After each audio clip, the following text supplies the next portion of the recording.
Can we have a moment for, like, the shooting at the White House Correspondents' Dinner? Let's talk about it, y'all.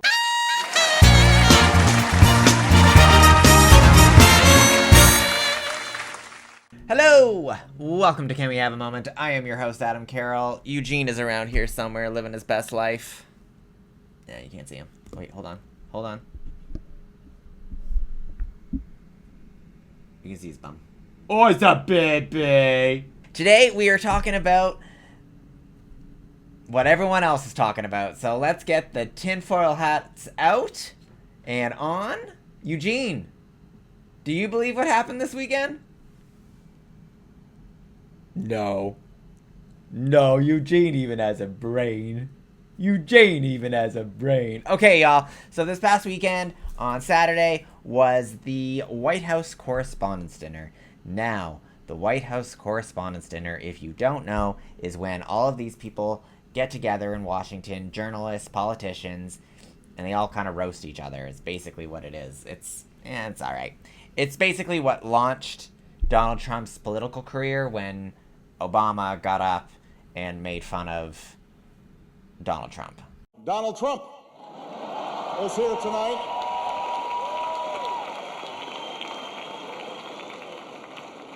Now, I know that he's taken some flack lately, but no one is happier, no one is prouder to put this birth certificate matter to rest than the Donald. And that's because he can finally get back to focusing on the issues that matter. Like, did we fake the moon landing?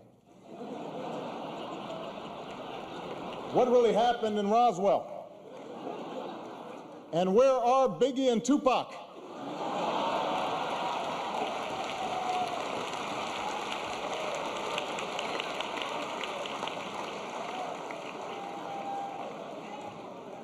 All kidding aside, obviously we all know about your credentials and breadth of experience.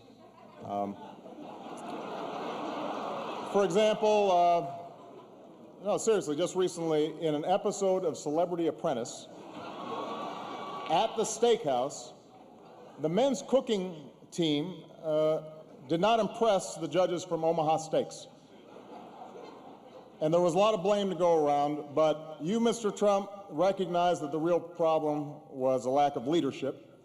And so ultimately you didn't blame Little John or Meatloaf. You fired Gary Busey. And these are the kind of decisions that would keep me up at night.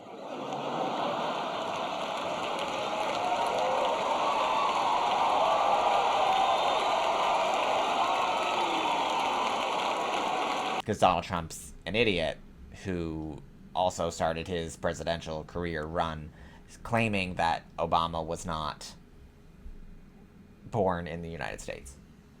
Anyways, White House Correspondents' Dinner, Saturday night. Things are apparently just going great. Everything's amazing. Lovely. And then some guy runs in with a gun and shoots the place up. Okay, so lots to discuss. I personally, listen. When this man's ear magically grew back the last time he had an assassination attempt, yeah, I don't really buy this. I think it's complete and utter bullshit. Lots of red flags. I got a lot of questions. There's a lot of questions. Like, why did Caroline Levitt say this before the dinner? Like, just a weird thing to say, don't you think? Here we go. To rumble, is he not? He is ready to rumble. I will tell you, this speech tonight will be classic Donald J. Trump. It'll be funny. It'll be entertaining. There will be some shots fired tonight in the room. So everyone should tune in. It's going to be really great. I'm looking forward to hearing it. I love it all. And you wrote most of it, you said. I can't take credit. In true Donald Trump fashion, the man puts his pen to the paper himself. So it's a lot of his own work. Shots will be fired, she says. Shots will be fired. Oh, will they, Caroline Levitt? That's an interesting thing to say. Also, just side note, you're really gonna try and tell me that a black man in the United States of America, go eat your food. You're really trying to tell me, Eugene, can you guys see him? Go eat your food, baby. I'll call Nan. Yeah, he knows. You're really telling me that a black man stormed this hotel where the president was and he was peacefully arrested? He wasn't murdered? He stormed the place with a gun and somehow managed to just get out of there alive. Is that what you're telling me? That's what you're telling me. Okay. That's not a fucking red flag for your country or anything. Like, okay. And then immediately after, by the way, all accounts, everything, anything associated with the White House on social media were all suddenly tweeting about his ballroom, posting about his ballroom, how necessary it is for him to have a ballroom. Because everyone's just trying to kill him. Also, side note, President Obama had 11 assassination attempts on his life during his presidency. Just throwing that out there. Oh, you didn't hear about it? Ugh, I wonder why that is. I wonder. I fucking wonder. Was it because the Secret Service people actually did their job and they weren't performing? Maybe. Okay, and then there's just so many things. The other thing, they get JD Vance out first. Now, some people have said, yes, like, order of succession, we gotta get him gone, blah, blah, blah. I just want to watch the video of them getting JD Vance out. And also just we'll continue to play the video because Trump falls, and it's fucking hilarious. And then he also, later on, in another clip I think we're gonna show you, maybe this pops up in another clip, I don't know. But he tries to claim that he didn't fall and that he was just listening to the Secret Service people who said to get on the floor. You tell me if this looks like a man who fell and the people around him reacting to him as if he had just fallen on the floor. Okay, anyway, watch the video. All right.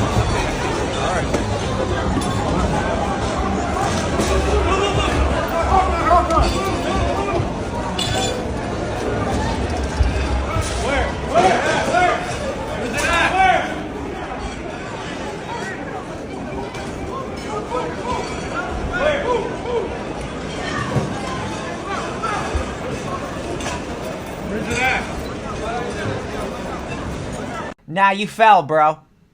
You fell. It's clear you fell. People fall. Biden used to fall all the time, and now you're falling. Because you old as fuck. Like, Jesus Christ. And again, I don't understand why they got JD Vance out first. I know people have their thing, whatever. It's weird. It's weird. Maybe they didn't know. I don't know. You went for JD Vance first? Okay. Sure. So let's have a laugh. Let's just have a little bit of a laugh here. Here is a video of Robert F. Kennedy Jr.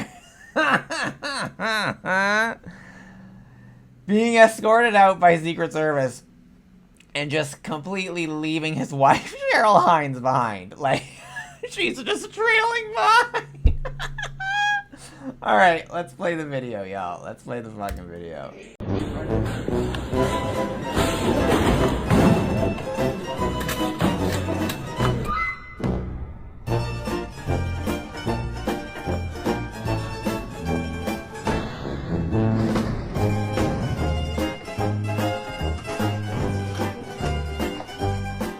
Girl was just totally left behind.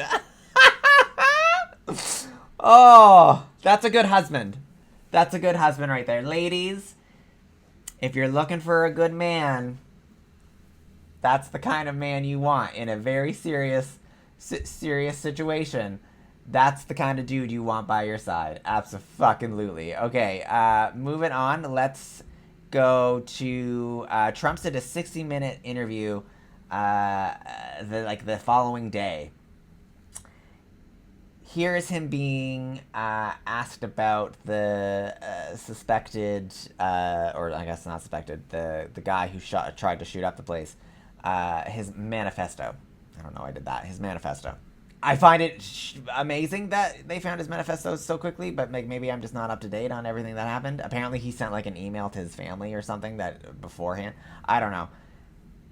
Here's the interview with Donald Trump. I think this is fucking hilarious and very telling. Very telling. He appears to reference a motive in it. He writes this, quote, administration officials, they are targets. And he also wrote this, I'm no longer willing to permit a pedophile, rapist, and traitor to coat my hands with his crimes. What's your reaction to that? Well, I was waiting for you to read that because I knew you would, because you're horrible people, horrible people. This is on CBS, by the way. CBS is now essentially Fox News 2.0. Sure, she's a horrible person. She's literally just reading the manifesto to your face.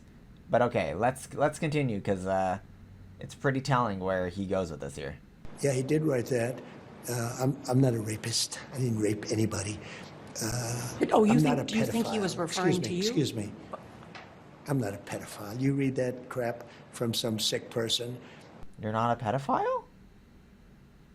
Oh. Then why don't you just release the Jeffrey Epstein files that would just clearly exonerate you? No? Or is that because you don't believe that sleeping with a 14-year-old or a 15-year-old is wrong and that they're not children? That's my guess as to what is happening here in your mind. I got associated with all stuff that has nothing to do with me. I was totally exonerated. Your friends on the other side of the plate are the ones that were involved with, let's say, Epstein or other things. But I said to myself, I'll do this interview and they'll probably, I read the manifesto, he's a sick person, but you should be ashamed of yourself reading that because I'm not any of those things. Mr. President, and I these was are never, the gunman's words. Excuse me. You shouldn't be reading that on 60 Minutes. You're a disgrace. But go ahead, let's finish the interview. The other thing that he wrote in disgraceful. the other thing in the manifesto that He's a child. He is a child literally throwing a fucking temper tantrum. After I can't believe it. This is their strong man, by the way. This is who they believe is just this big alpha male dude. And he's pathetic. You're not a rapist? E. Jean Carroll might have something else to say about that. Just throwing that out there. Wow. Just wow. And I also love that the manifesto didn't mention him by name. She didn't, in that interview right there, she did not mention him by name. But he took it as, he's talking about me. He's talking about me. This is very fucking telling. And I love that she was like, oh, you think he was talking about you? Yeah, you're fucking right. He thinks he's talking about him because he is talking about him. Jesus Christ. Okay, last I want to talk about is Dana Bash on CNN. She's a fucking piece of work. I'm pretty sure she's like a full-blown Zionist. She's a psychotic psycho. Not a fan. Here she is. It's the same thing with like fucking Van Jones on CNN. CNN is, I'm pretty sure is now being owned by the Ellison family. Something like that. And so now they're making a hard right, or a hard pivot to the right.